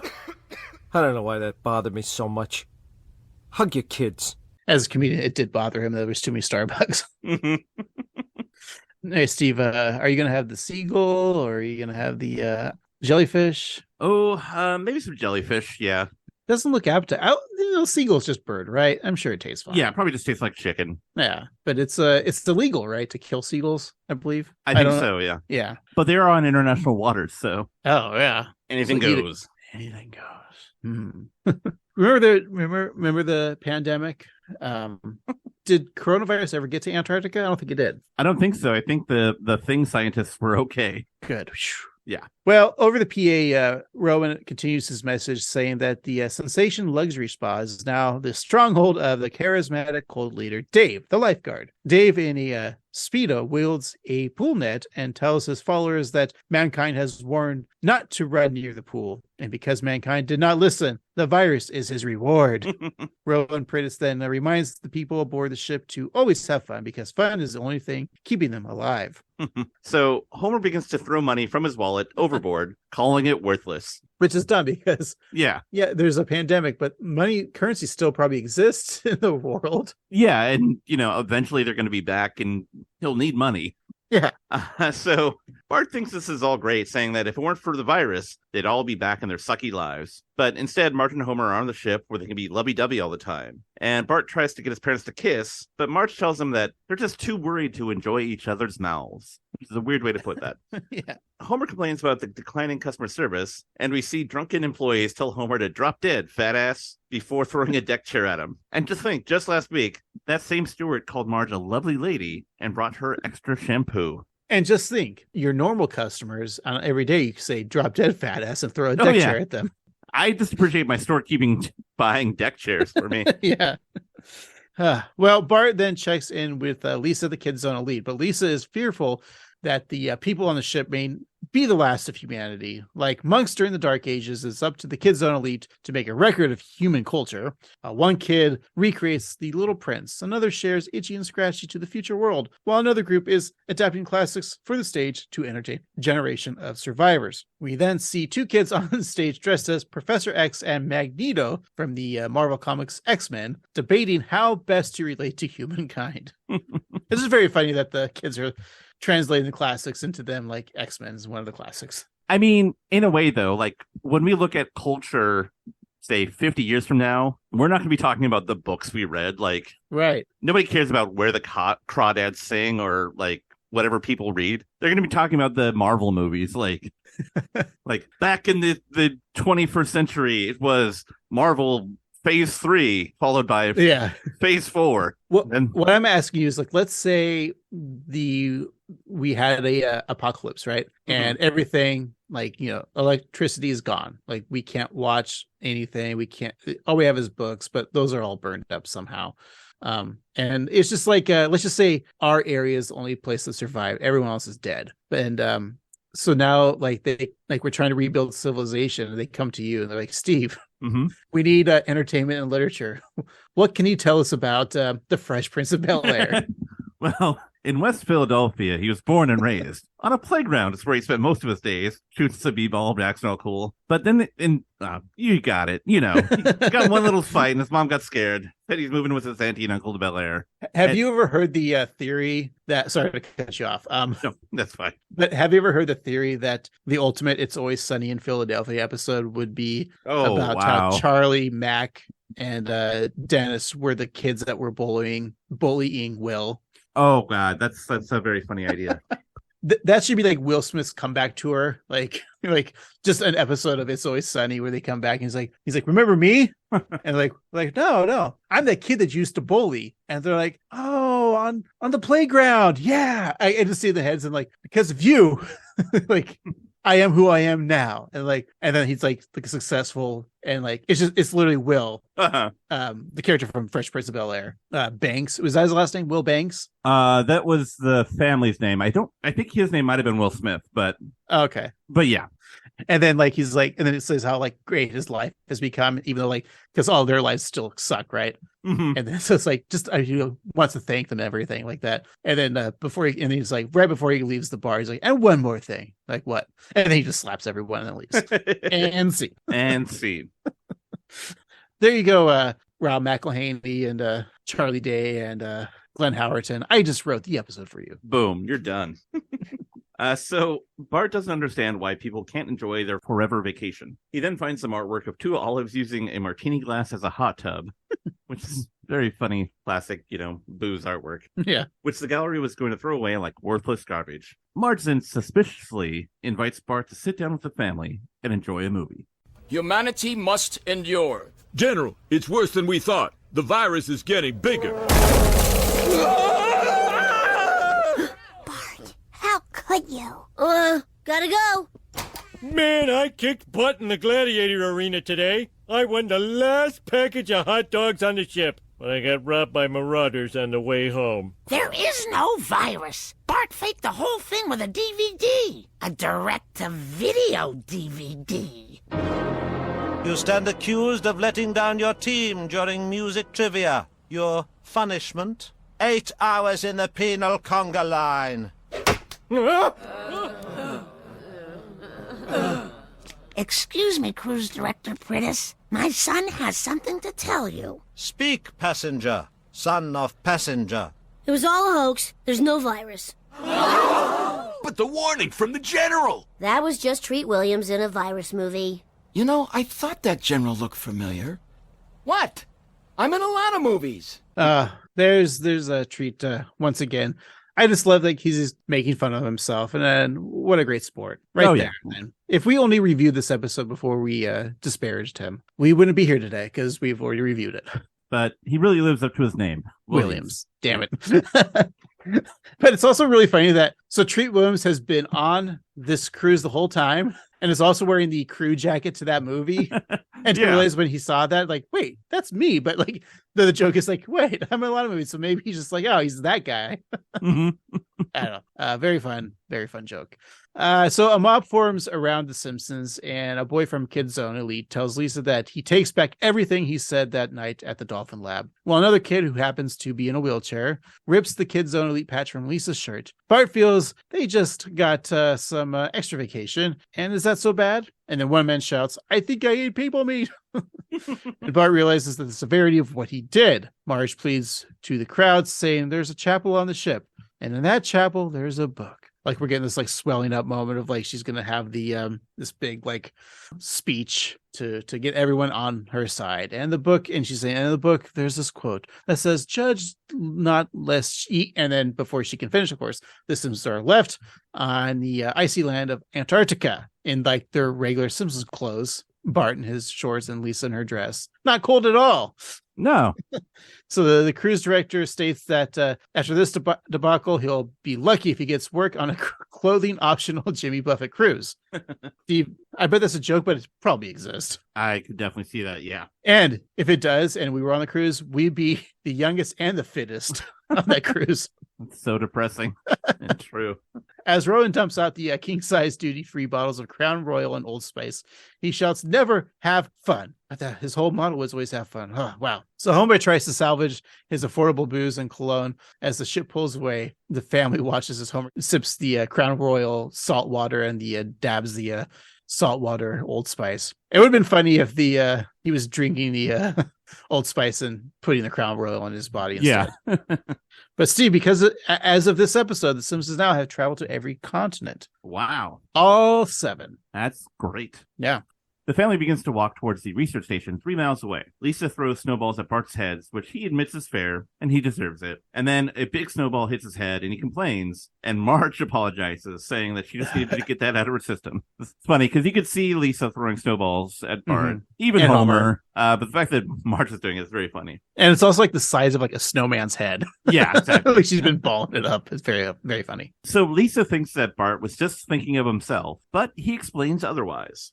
I did it for you guys, too. Lisa, you made friends with kids just like you. Mom and Dad, you were more happy and in love than I ever saw you. It was the best week of all of our lives, and I wanted it to last forever. Joke on my numb blue hands! What?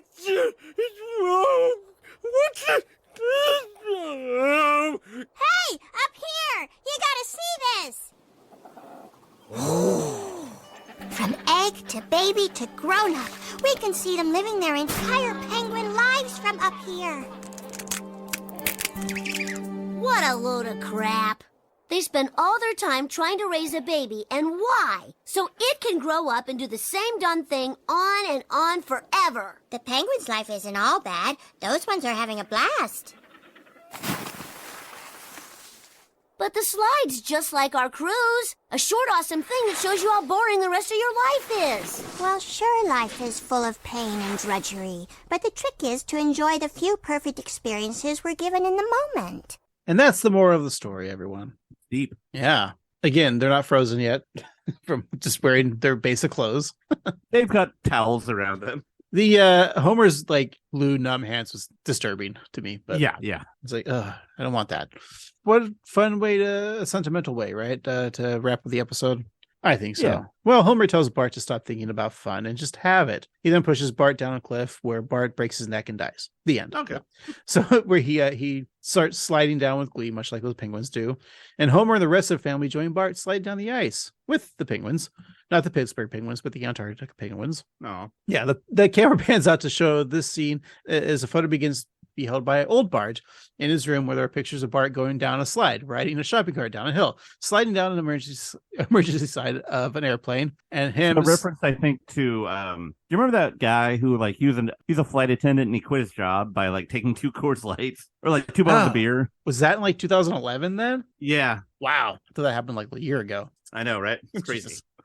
And then also him sledding with his son. Bart hugs his photo and says, "What a great ride." And that actually is the episode. Very sweet. But the only joy that Bart has in life is just going down a hill. No, the one thing that Bart likes to do is go down. Ay, caramba! All right, Steve. Well, like I said, that was the episode. No end credits, but just ends. That could have been the final episode of The Simpsons, right? Yeah. Bart They died in Antarctica. Yeah, Bart lived. Yeah, because we don't see them being rescued. So there we go. Steve, I think that made me a little chilly. I need to warm up. So let's take a break and come back and then wrap up this week's episode. Sounds good. We'll be right back.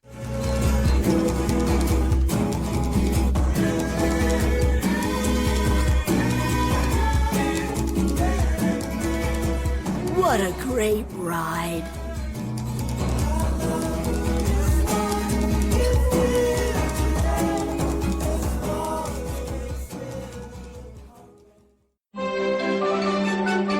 And we're back. All right, Steve, let's wrap up this week's episode. A totally fun thing that Bart will never do again. We'll talk about some of our favorite jokes and scenes, maybe give it MVJ. We'll talk about what made us laugh, what made us cry, what made us go, should we go on a cruise? Then we'll give a little review of what we thought of the episode, maybe give it a ranking, find out what we're watching next week. But before we do all of that, we like to give the gift of gifts. Mm-hmm. Something from this episode that would make a great gift. And now there is a lot of things in this episode that would be great gifts. For instance, like a cruise, right? Like, here, Steve, have a cruise. I'm not giving you that. Oh. There's some direct to DVDs, well, I don't know if you have a DVD player anymore, so you probably can't watch those. True. But Steve, I know we've learned from this episode that Steve, he's kind of timid, doesn't really want to go on a cruise. But I thought, well, I don't have to give them the cruise to go on. Like, he doesn't have to go on the cruise. He just has to learn about the cruise. So that's why I paid Ian Maxtone Graham's father, John Maxtone Graham, to come over to your house to give you a 7-hour seminar about cruise ship history. So he'll be coming to your house. Steve, what are your days off again? Monday and Tuesday. All right. He'll be there Monday and Tuesday. It's a 2-part seminar for 12 hours, and he'll tell you all about cruise ships. Wow, that's great. Yeah. And during the summer here, also, I guess he doesn't like air conditioning, so you have to stay in a room without AC in the hot 95-degree weather here. In summer. Yeah. Boy. He doesn't like seeing human skin, so you have to be like fully covered. Ew. Yeah, in a hot room while he talks about cruise ships. Well, that sounds kind of great. And he doesn't like when people interrupt or get up to like go to the bathroom or anything like that, so you have to sit there for 13 hours straight. Okay. And it's actually not John Maxtone Graham, because I couldn't get him, so it's just a guy that is just gonna be standing there in a room talking about cruises. Who will say he's John Maxtone Graham, and it actually just might be me with a goatee. Okay. I have a beard. Yeah. Torture Get you. a fake goatee. Oh, yeah. Yeah, a fake goatee on my beard. Right. Well, that's and he might piss in a super soaker for over a couple weeks to fill it up, and then just squirt you in the mouth every few minutes. Why would a maritime historian piss into a super soaker? Well, it's not him; it's me, Steve. Okay, that's fair enough. I admit it. I'm just gonna piss in your mouth. Admit it. That's more of a gift for you. Yeah.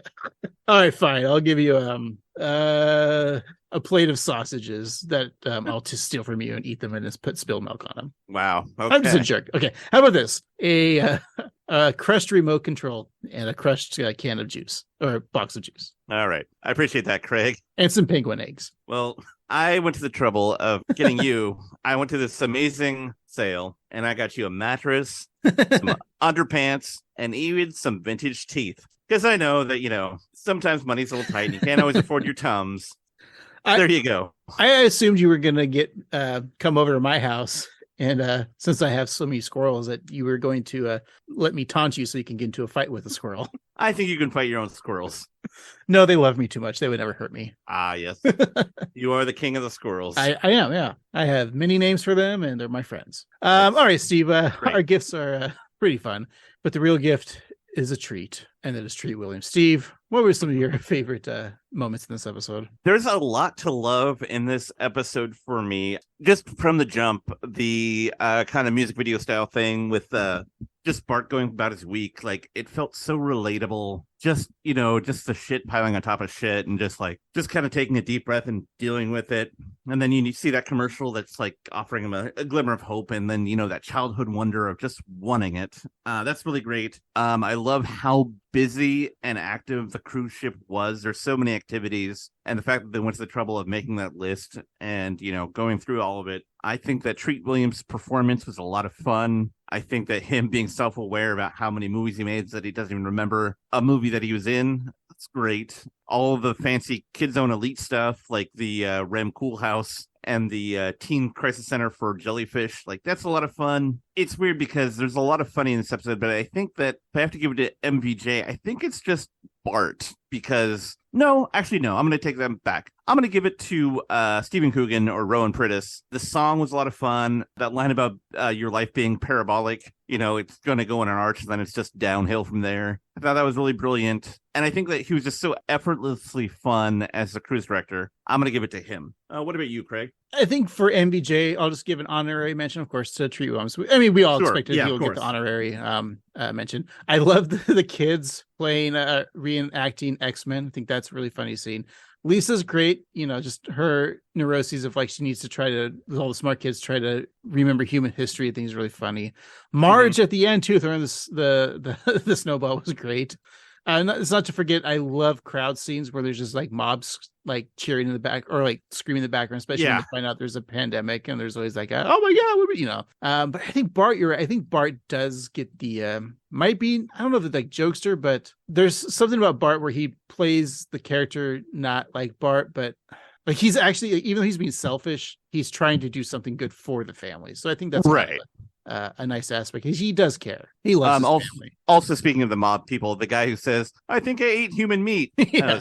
That was fun. And Steve Coogan was great. If I had to pick up like a favorite scene, it sounds obvious, like the Treat Williams thing, just because, but I really think that scene is funny where he just doesn't, like, he's been on the cruise and he's wearing the jacket. So it's like not just, it's the animation, like the direction of that. This is very funny to me. But yeah, Bart and Marge and Treat and Lisa, everyone's fun in this episode. I think that's a nice thing about it. Like, I think a lot of people like shine in this episode. And Homer is just kind of not really the star. It's fun seeing Bart's future selves and his imagination. Oh, the soliloquy deck. There we go. That was that's fun. But yeah, there you go. Steve, all in all, give us a nice little fun review.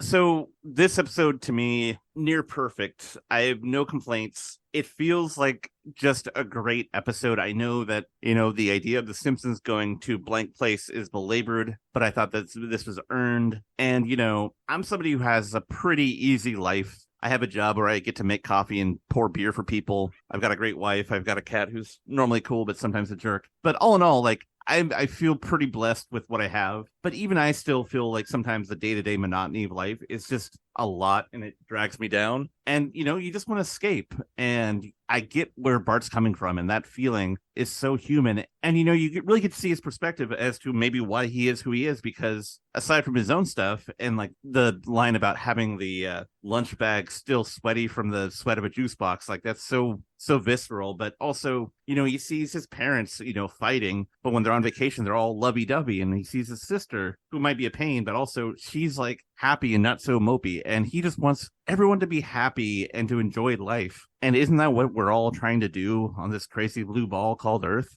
I don't know. It seems very, very human and very like there's such this kind of like low key sadness to this episode that I really love. It feels very literary, very, very human. This is one of my favorite episodes that we've reviewed in recent history. And it's so funny because last week we reviewed an episode from season 24, just a few months after this one. And it was kind of like not great for us. And so for me, this one's wonderful. I'm just going to say it. Treat Williams has 131 credits on his IMDb page. I'm going to give this a 129 out of 131. All right. Yeah. There's a lot of weird directions that they're going with, like the characters of like Bart. Like, does it seem like this is something Bart would do?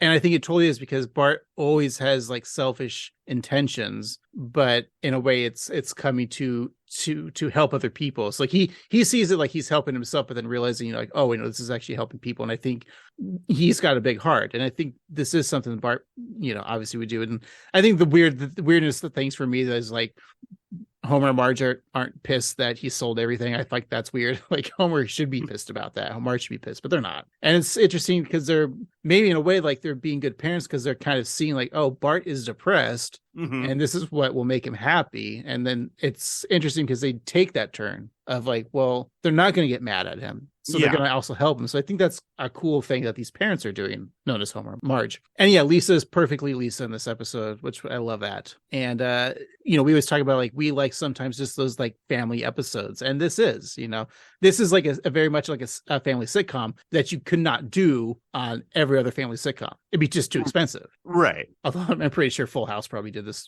episode. Unless, wait, Steve, did Fresh Prince of Bel-Air ever go on a cruise? They never had a cruise episode, but they did go to the Playboy Mansion. I do remember that one because that obviously Hugh Hefner was in that. Yeah, it was a weird, very special Monday night where, his cousin Hillary, who was a weather reporter at the time, was going to pose for Playboy, and it really freaked out Uncle Phil. And then also there was an episode of Blossom right after where Joey was so excited to meet the Playboy bunnies. Oh, weird. So it was like Hugh Hefner night on NBC. Right, on a Monday night family sitcom. They're going to go to the pornography place. But we're not talking about Fresh Prince, unfortunately, Steve. I agree with you this episode. Like, going into this episode, I was like, like this seems like it could be one of those episodes, like where you're kind of like bored and bogged down with it. But this episode, just like from the start, like everything worked really well. Like, this was very much a top Warburton episode. When we talked about earlier, like what were your favorite episodes that Matt Warburton wrote, and I think this one goes up there. I think I agree. Next to three Gays at the Condo and Please Homer, Don't Hammer Them. I don't know if the other ones are better, but this one is definitely one of his best episodes. Yeah. And so I agree with you. And if I gave it a ranking, we'll use Treat Williams on this episode as well for ranking. You did how many credits he's got. I'll just go back to the year he was born, which of course was 1951. One of the few boomers we like on this podcast. That's right. So out of except for like all the writers on The Simpsons. Yeah. Okay. Anyway, so out of 1,951, I'll give this episode I'll give it a 1,941 of 1941, which of course a movie that Treat Williams was in. And if you do that mathematically, that's a very good score. That's great. All right. Well, what a treat it was for us to watch this episode. And I think from now on, we're putting the Treat Williams behind us, right? We're probably never going to speak this man's name again on this podcast, which is a sad thing to really say because, a person truly dies when the last person mentions their name, That's right. So maybe we'll bring up Treat every now and then just to keep his name alive. Mm-hmm. I don't think we've ever done this to any other Simpsons person that's ever been on the show that has passed away. Even if Dan Castellaneta passes away, we won't give this much ode to him. That being said, Steve, I think it's time to find out what we're watching next week. Back to the old Wheel of Random. Hopefully there's no submarine that stinks again and puts us on the map, but no. Back to the old whatever Wheel of Random, Steve. So let's go ahead and spin to see what season we're going to be discussing and what episode. How about that? Alrighty, let's give it a spin. All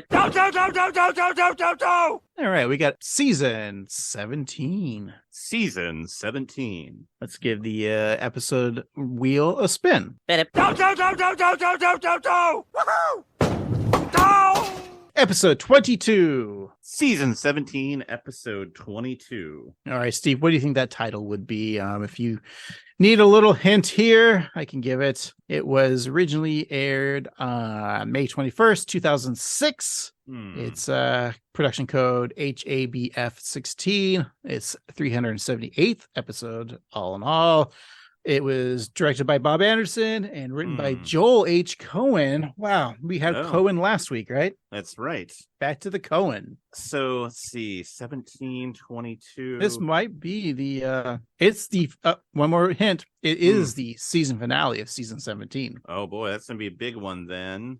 That's what she said. Let's see, 2006. I don't remember anything that was happening in 2006. Do you want to know some of the guest stars? Sure, but guest stars, yeah. How about a one Stacy Keach? Oh. And how about a one Mandy Moore? Huh. So let's see. Stacy Keach is known for playing Mike Hammer, and Mandy Moore was in This Is Us, which I realize is after the show, but I'm going to say... She might have been doing her little stint on Scrubs at this time, right? Oh, yeah, that's about exactly the right time. So yeah. I'm going to say this episode is called Hammer and Scrubs.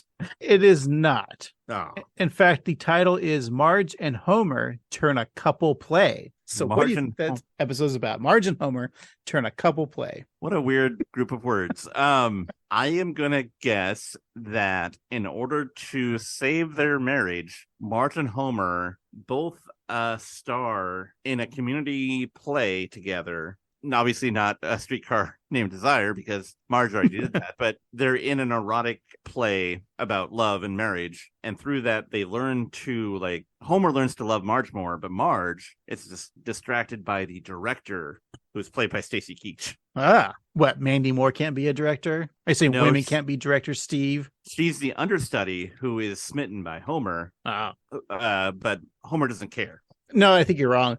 When I saw this title, I thought, in my opinion, it was oh, isn't couple play like swingers and swapping? Oh. But of course, I want to be in the Simpsons episode. Homer and Marge. Here's how I would have pitched it. Homer and Marge swap partners with Flanders and Maude. Hey, I think they both would be fine with that. Yeah, I mean, Homer definitely would be. Marge kind of has an attraction towards Ned, too. Yeah. And maybe Maude is well, as long as it's anal, it's okay. Well, it's not canon, but according to Julie Kavner, Homer has a huge hog. Because when she's always asked, when she's asked in public why, she said it before. She said, when people ask Julie, why do you think Marge has stayed with Homer the whole time? And she's always responded, probably because he's got a huge dick. I could hear Julie saying that. He's got a huge dick. There, you heard her say it. There we go. So that's why I think Maude would be okay with banging Homer, because she's used to guys with huge hogs. Yeah, I think so. I think all the dudes in Springfield have huge hogs because of all the radiation. Except for Wiggum, because we know that He's got TV has left him, yeah. all small and horrible. Okay, enough of talking about hogs for this week. Steve, the actual episode synopsis is: after a passionate kiss between Marge and Homer airs on the Isotope Jumbotron, struggling baseball player Buck Mitchell turns to the couple for marital advice for him and his wife, singer Tabitha Vicks. Mandy Moore is voices Tabitha Vicks. Stacey Keach is Howard K. Duff, the 8th. So he's not Buck Mitchell. Okay. Buck Mitchell is played by some guy named Hank Azaria. Oh, okay. Steve, do you remember this episode? I do. I do as well, yeah. That's all I'll say about that. Yep. I guess we'll find out if we like it next week. But until then, folks, contact us on social media like Instagram, Facebook. Are we still on Twitter? I think we're still on Twitter. I think so, yeah. At 138 Simpsons or YouTube at 138 Simpsons, which I guess all of our fans are on YouTube now because that's where everyone listens to us. Hi, That's YouTube right. fans.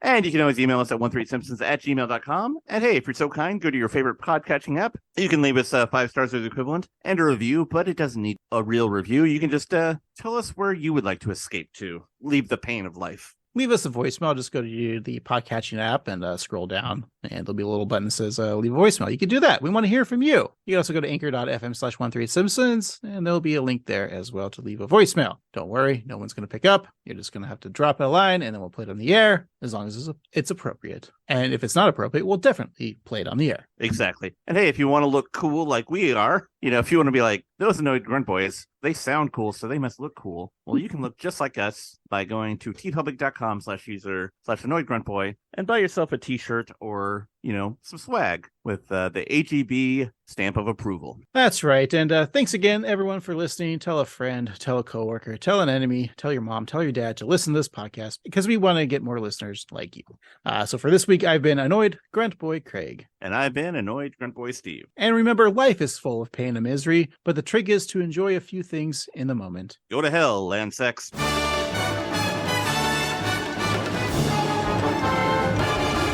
That was just Treat Williams in a virus movie. I'm in a lot of movies.